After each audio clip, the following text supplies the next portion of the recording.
Joining us now, Democratic candidate for U.S. Senate in Maine, Graham Plattner. He's both a Marine and U.S. Army veteran who has been deployed overseas 4 times. And Graham Plattner, much of your campaign has been about holding Republicans accountable, specifically Senator Susan Collins, but also Maine is a great state, the way life should be, and it has some deep red areas and blue as well. And I'm curious, overall, the ICE enforcement as it's being carried out by this administration, the Trump administration, is that representing the hopes and ideals of all Mainers, red and blue? No, absolutely not. You know, I think it's a pretty bipartisan feeling to not want federal authorities in masks murdering Americans. That's not a partisan position. That's an American position, and it's one that I hold, and it's one that's held by many Mainers. And it is. I think it's important for us to understand that what we are seeing here was inevitable.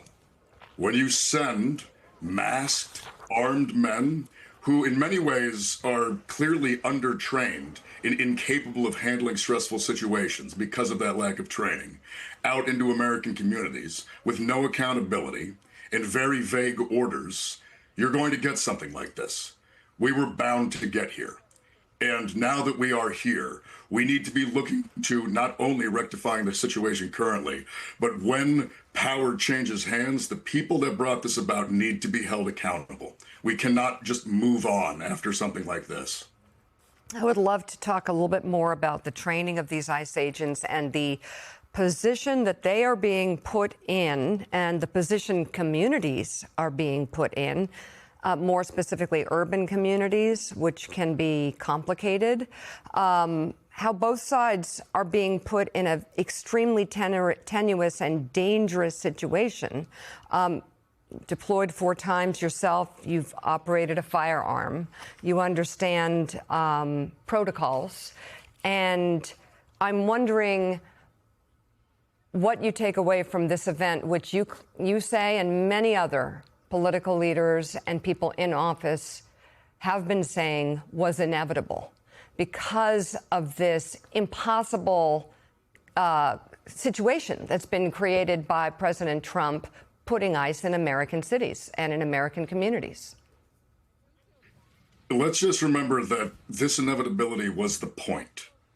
When you develop a law enforcement or a security organization, like we have done with ICE, certainly over the past year, where we have expanded numbers, we have brought in people who, quite frankly, are unqualified, given them short and in many ways clearly very poor training and an inability to handle stressful situations.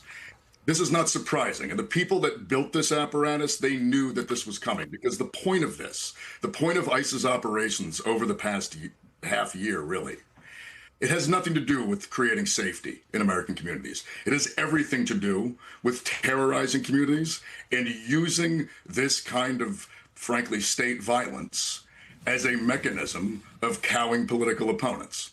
That was the point. That's why we did that. I mean, this is not, I don't mean to be flippant here, but it does not take a rocket scientist to see where this was going. This is fairly obvious. And as someone who has operated in high stress environments around a lot of violence, and as someone who, I still have a lot of friends who are in local law enforcement and federal law enforcement who I've been talking to over the past 24 hours. We've all seen the videos. Yeah. We've watched all the videos, and you can just look at it and see this is a situation in which the agent created it. And you can't create an exigent circumstance and then claim self-defense. You don't stand in front of a vehicle. In fact, quite frankly, watching the video, he wasn't even standing in front of the vehicle, not when she began to move.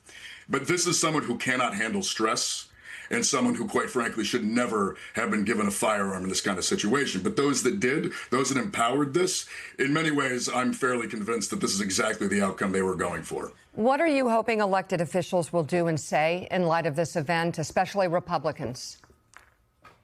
I would very much love to see Republicans begin to speak out against this. I'm disgusted by watching Republican congressmen and senators defend this and trying to come up with excuses, calling this woman a domestic terrorist.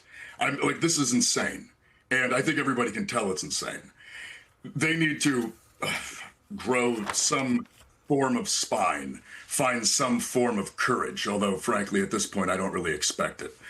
What I also want to see, though, are I'm very, very proud to see and very heartened to see the behavior of Governor Walz and Mayor Frey being very clear and blunt that ICE is not welcome in our communities. ICE is not there to keep people safe.